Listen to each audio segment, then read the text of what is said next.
Muy buenos días. Empezaremos esta parte del tema eh, con lo que es después del golpe de Estado realizado por Victoriano Huerta, este individuo que está aquí, este hombre que mata a Madero, se le asume como presidente y entonces es donde viene el- la unión de las fuerzas revolucionarias para derrotarlo. Los zapatistas, los villistas, los obregonistas que en ese momento son parte del carrancismo dirigido por Venustiano Carranza, y otra fracción que también vamos a ver más adelante, los magonistas, que están presentes desde el inicio, pero que su protagonismo más fuerte y su impacto va a ser en la construcción de 1917. Todas las facciones se reúnen para luchar. Ahí es donde brevemente hago una aclaración. La mayoría de historia que hemos llevado se llama historia de bronce, está basada en ficciones, se centra mucho en los héroes como si fueran seres superiores y no revisa la historia científica. Y en la historia científica ya desde el golpe de Estado de Victoriano Huerta, la revolución se dividía por grupos, ya había surgido el zapatismo, el villismo y el obregonismo era parte del movimiento que dirigía Carranza, pero se empezaban a fracturar porque básicamente en el caso de los villistas y los zapatistas eran grupos de visión proletariada. El proletariado son aquellos individuos que venden su fuerza de trabajo a cambio de un salario. Y en este caso me traslado al texto, en la página, ahorita les digo, aquí están, página 60, arriba. En esta parte la visión villista y zapatista era una visión del proletariado. El proletariado es aquellas personas que venden su fuerza de trabajo a cambio de un salario. ¿Qué quiere decir esto? Pues son los trabajadores. Y en la época de Porfirio Díaz, pues había muchos obreros y sobre todo campesinos muy empobrecidos. Villa y Zapata van a recoger sobre todo esa demanda de fondo de la reforma agraria, de restituir las tierras a los antiguos campesinos y desaparecer los latifundios o quitarlos como medio de producción mayoritario en el campo mexicano de esa época. Entonces, las facciones de ese lado se van encuadrando y del otro lado, Álvaro Obregón, aunque sí pertenece a esta parte del proletariado, se va ligando a Carranza, que está más ligado a la burguesía, porque Carranza, antes de ser un supuesto revolucionario, él había pertenecido también al gobierno, había sido gobernador de su estado, había estado dentro del Congreso, es decir, se había dedicado a la política durante el gobierno porfirista. Y en cambio, él veía una visión contraria a la de Villa y Zapata. Él se negaba al reparto agrario. Y lo veremos ahorita. Entonces, esa primer parte va a ser que, aunque todos los grupos de forma no coordinada, pero sí con el mismo objetivo, derrotan a Huerta, con los que finalmente firma su derrota Huerta y tiene que salir del país, es con la facción que dirige Carranza, que incluye en ese momento a los obregonistas y a los villistas. Ellos son de los estados del norte, ¿sí?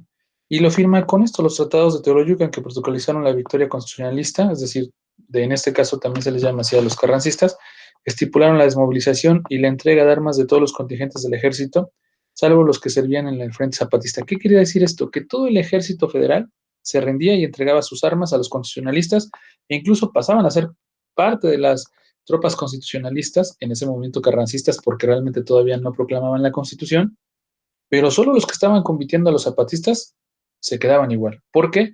Porque aquí viene parte otra vez de la propuesta. Los carrancistas, o Carranza sobre todo, se oponía a la reforma agraria. Ve, este pleito lo resume así John Bowman. Dice, Carranza se mostraba inflexible en lo tocante a su pretensión de ejercer la autoridad ejecutiva a través del Plan de Guadalupe. Quería la paz, pero no quería negociar. Temía la existencia misma de México como nación si el grupo de Villa llegaba al poder y solo veía en Zapata a un cómplice de la subversiva y desordenada de Villa. Lo que hiciera Zapata estaba mal, incluso cuando coincidía con Carranza. ¿Sí? Ve este párrafo. Esto de repartir tierras es descabellado, dijo a los enviados de Genovevo de la O, pese a que él mismo había declarado inevitable la reforma agraria. Lo decisivo para Carranza era que la reforma tuviese un origen oficial y que emanase literalmente de una oficina central. Para él, el zapatismo eran unos bandidos rurales, peones advenedizos que nadie sabían de cómo gobernar. B. Habían luchado con Huerta pero también había respaldado a Orozco con Madero. Carranza advirtió a una comisión zapatista que si los sureños no deponían las armas, la orden sería que los tratarían como forajidos. En este pequeño diálogo nos marca claramente que Carranza veía una visión de la reforma agraria, pero más de forma legal y con las trabas que ya había puesto a su vez Madero a Zapata, y por eso distanciaron a Zapata y a Madero. Y del otro lado, Zapata pensaba lo mismo de Madero, o sea, lo veía como alguien que no quería. Ve, aquí está, perdón, subió. Aquí está la parte de eso. Zapata creía como una razón es que si Carranza llegaba a la presidencia trataría de sofocar el movimiento sureño y a la causa agrarista. Causa agrarista, la reforma agraria, repartir nuevamente las tierras o devolver las tierras a los antiguos campesinos. A su juicio, solo un gobierno constituido de acuerdo con el plan de Ayala podría garantizar la promulgación y ejecución de la reforma agraria, y no por el artículo tercero reformado del plan, que lo declaraba jefe supremo de la revolución. Igual que Carranza, Zapata no estaba dispuesto a negociar antes de que se reconociera el plan. La información de sus secretarios le hacía llegar continuamente sobre Carranza, conformada su idea. El primer jefe decía, los informantes, era un viejo cabrón, ladrón y ambicioso, rodeado de abogados cómplices, indiferentes a las miserias y desdichas del pueblo. Con este pequeño comentario, vemos que un problema fundamental de la reforma separó a los revolucionarios. Y de un lado se creó el zapatismo del principio y luego el carrancismo. ¿Dónde viene la otra división? Esa viene más arriba. En la página anterior, que está en 59, ve lo que dice. Villa originalmente pertenecía a los carrancistas. Dice, en esa misma columna vertebral los ejércitos norteños, se refiere a los de Carranza y Obregón, que estaban dentro del carrancismo, que después serían llamados constitucionalistas porque proclamaron la Constitución. Dice que había una fractura una y otra vez. Las simplezas confiscatorias de Villa, de vidas, ganado, minerales y caudales, había logrado consecuencias internacionales. Se refiere a que Villa básicamente aquí confiscaba y se las daba a la gente. Y Carranza eso le enojaba. E incluso le había generado problemas con el gobierno norteamericano, porque confiscaba también propiedades de gringos. Carranza tenía el sentido del Estado, actuaba y organizaba su gobierno con el espíritu de ser representante efectivo de los mexicanos y subordinaba a esa nación, bien nutrida con su terquedad nacionalista y su cuidado por las formas jurídicas, políticas y burocráticas. Villa era el impulso irrefrenable de un ejército popular en movimiento cada vez más autosuficiente y organizado. Básicamente, Villa tenía una idea de reforma agraria parecida a Zapata, sin conocerlo, pero sí con ese sentido social de que la mayoría de la pobreza o mucha de la pobreza emanaba de los peones encasillados que eran esclavos en las haciendas y que entonces había que desaparecer las haciendas latifundistas y realizar una reforma agraria básica. Sin embargo, Zapata consideraba una reforma, pero de una forma, como ya lo dije, parecida a la de Madero. Y esas formas, otra vez lo recalco mucho, fueron las que distanciaron a Zapata, porque eran leyes otra vez, pero estas leyes no eran legítimas. Recuerda siempre eso. Si bien había leyes, y ellos, Carranza alegaba leyes, pero eran leyes que si bien tenían la base de estar dentro de la legalidad, no eran legítimas. Y eso es algo muy, muy, muy fuerte. Bueno, esto inevitablemente, esta división con el tiempo generó que después de la derrota de los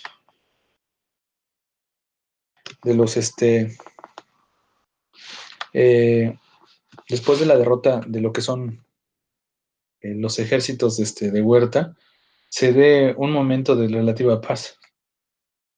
¿Cuándo fue eso? Ya que se rinde Huerta después de los tratados, ¿sí?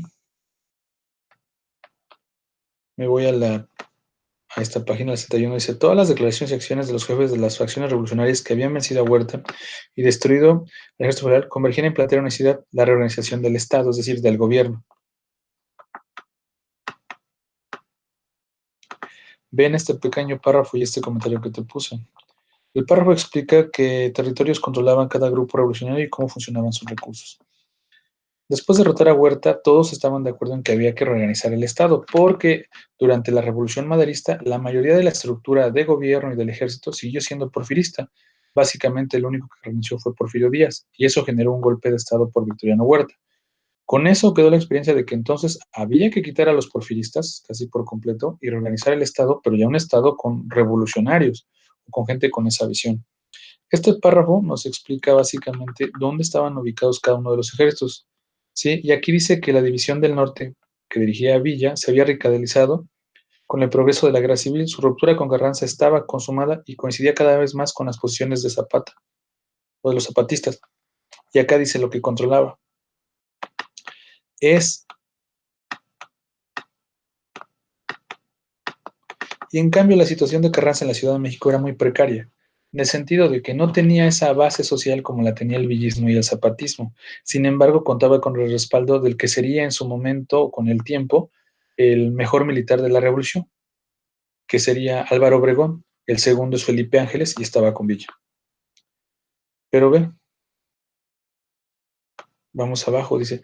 La búsqueda de acuerdos fue también su clausura. Entre el 10 de octubre y el 10 de noviembre, los revolucionarios encendidos celebraron en la ciudad de Aguascalientes una convención que se declaró soberana e independiente de toda autoridad previamente constituida, adoptando los artículos centrales del Plan de Ayala. Desconocía a Carranza como encargado del Poder Ejecutivo y a Villa como jefe de la División del Norte y designó un presidente interino, Eulalio Gutiérrez, jefe revolucionario de San Luis Potosí. Ve nada más esto. Los revolucionarios, lejos de reconocer a Carranza como el poder ejecutivo que él se había autoproclamado en el Plan de Guadalupe, cuando él hace su proclama de que desconoce a Huerta, él se pone como jefe provisional, en convención de Aguascalientes lo desconocen, ¿sí? Totalmente.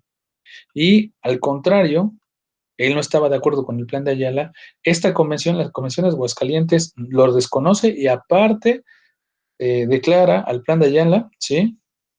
O pues sí, como plan constitucional y nombra como nuevo presidente interino a Eulalio Gutiérrez. Entonces, ¿qué sucede acá? Por un lado, los que van a apoyar a este gobierno se llama gobierno convencionalista porque surge de la Convención de Aguascalientes, pues van a ser los zapatistas y ahora se les van a unir los villistas. Y los que se oponen, porque pierden en este caso el poder, es en este caso Carranza y Obregón. Y entonces ya se enfilan dos facciones que van a luchar por un proyecto de nación distinto, mientras que los convencionalistas, que son defendidos por los villistas y los zapatistas, tienen una visión basada en el Plan de Ayala, una visión más con políticas sociales como la reforma agraria profunda, mejorar los salarios, justicia social, es decir, hacer una sociedad más equitativa y justa. Del otro lado tenemos una visión aburguesada, es decir, una visión donde el burgués es aquel que es el dueño de los medios de producción, una visión más ligada a los antiguos jefes líderes. En esa visión, aparte tenemos una visión de Carranza que se apega mucho a las leyes, pero que tenemos el problema de que esas leyes son básicamente, muchas de ellas ilegítimas, recuerdo decir, no estaban hechas para el bienestar del pueblo, sino estaban hechas a modo de beneficiar a un grupo pequeño, que eran los latifundistas, los ricos, los extranjeros como los Estados Unidos. Y a partir de aquí, en esta etapa después de la convención, se pasa a lo que se llama guerra civil. Guerra civil porque se van a enfrentar solo mexicanos, entre mexicanos, pero defendiendo dos proyectos. El proyecto de la convención que representa el Plan de Ayala, que defiende Villa y Zapata, o el villismo y el zapatismo, y del otro lado, el proyecto de Carranza y de Álvaro Obregón. Y van a iniciar con la guerra. Originalmente en la guerra van ganando o empiezan ganando los villistas y zapatistas porque tienen mayor control y mayor apoyo social, pero al final pierden la guerra.